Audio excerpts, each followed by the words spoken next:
Chiara interpelle Gennaro en lui demandant s'il lui donne des ordres. Il répond que c'était juste une suggestion. En partant, Chiara reçoit un avertissement de Gennaro, elle devrait porter des bottes, car beaucoup de gens sont morts de morsures de serpents. Cette remarque lui donne une idée. De son côté, Domenica retrouve Mercedes, Pilar et Nicole et leur explique que Luis Fernando l'a envoyée promener. Elle raconte qu'elle l'avait faussement accusé d'avoir révélé à tout le monde qu'elle avait été abandonnée à l'hôtel, et lui avait même donné une gifle sans raison. Pilar lui donne raison d'être en colère. Domenica admet qu'elle lui a aussi proposé de racheter sa fazenda à n'importe quel prix, ce que Nicole considère comme une humiliation. Domenica promet de lui parler à nouveau quand les esprits se seront calmés, autant pour la façon dont il l'a traitée que pour la honte de cette gifle. Nicole et Pilar lui font remarquer qu'elle se forge une mauvaise réputation dans la région, mais Domenica affirme qu'elle a dû être forte dans un monde dominé par les hommes. Elle reconnaît toutefois qu'elle ne peut plus ignorer les injustices. Nicole lui rappelle que Pedro travaille depuis des années à la fazenda sans aucun salaire. Mercedes, de son côté, est plongée dans ses souvenirs douloureux. Elle repense au jour où son mari Eugenio lui a avoué sa liaison avec Carmen, leur employée, et l'existence d'un fils illégitime. Elle lui avait alors dit qu'elle partirait en Espagne avec Luis Fernando et ne reviendrait jamais. Eugenio l'avait supplié de ne pas l'éloigner de ses fils, mais Mercedes avait été inflexible. Prudencio arrive avec une tisane et elle lui demande s'il était au courant de la trahison de son mari. Domenica trouve Pedro en train de parler à son cheval et lui demande des explications sur sa situation. Il lui raconte que depuis la mort de son père, il travaille depuis l'enfance en échange de nourriture et d'un toit, sans jamais avoir été payé. Domenica est indignée et lui promet qu'à partir de maintenant il recevra un salaire juste et même une compensation pour les années passées. Pedro est touché et reconnaissant. Prudencio s'interroge intérieurement sur ce qu'il doit faire. Doit-il révéler à Mercedes ce qu'il sait sur le fils illégitime? Mercedes confie qu'elle regrette d'avoir rejeté cet enfant innocent, et que Dieu l'a puni en lui prenant son petit-fils. Du côté de la fazenda, Gennaro découvre que la clôture a encore été abattue. Il demande à Rocky d'aider à la renverser à nouveau, tandis que Prudencio prie la Vierge de l'éclairer sur la conduite à tenir.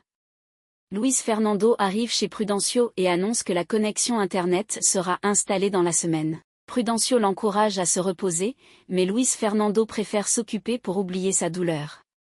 Prudencio lui confie qu'il a lui aussi perdu une femme et une fille, et que la mort d'un enfant ne se surmonte jamais vraiment.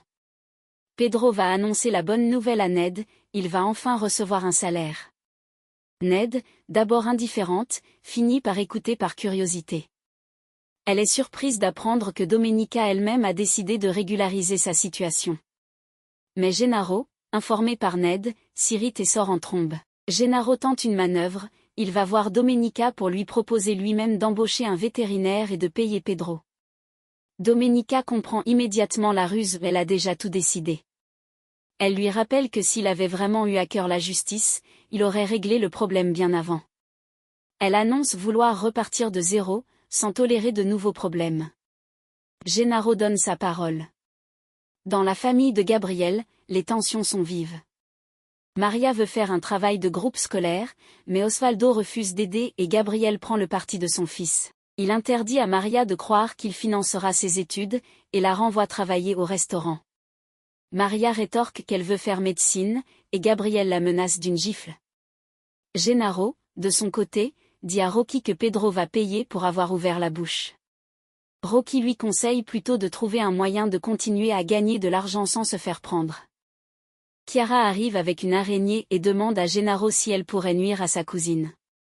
Gennaro lui dit de ne pas plaisanter avec ça, mais Chiara insiste en se présentant comme sa nouvelle complice, elle baptise même l'araignée Gennara. Au restaurant, Maria fait ses devoirs entre deux clients. Herminia lui reproche de se compliquer la vie inutilement. Maria se défend, elle veut étudier, aller de l'avant, mais son père la freine à chaque étape. Elle accuse sa mère de traiter Osvaldo avec fierté malgré sa paresse, tandis qu'elle, qui veut s'en sortir, est constamment réprimée. Herminia finit par interdire à Maria de fréquenter Domenica, craignant qu'elle devienne une femme moderne. Maria répond qu'elle veut simplement avoir les mêmes droits que les hommes.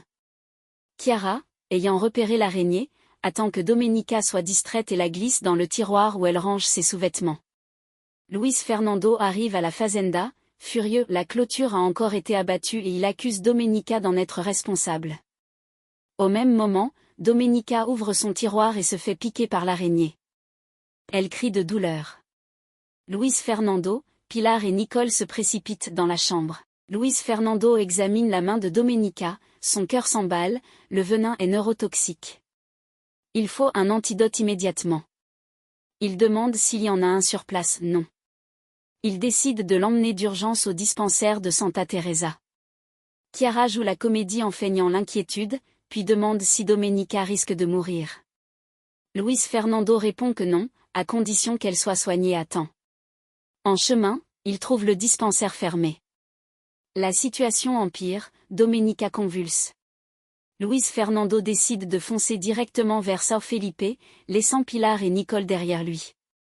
Dans la voiture, Domenica dit qu'elle a froid et peine à respirer. Luis Fernando lui demande de lui faire confiance et lui promet qu'elle ne mourra pas. Gennaro, de son côté, ronge son frein, il voit d'un mauvais œil que Luis Fernando joue les sauveurs. Rocky lui conseille de ne pas se laisser distraire par les femmes, elles font perdre la tête, l'argent et la dignité. Prudencio arrive à la Fazenda Espelho da Lua avec des employés, cherchant Luis Fernando.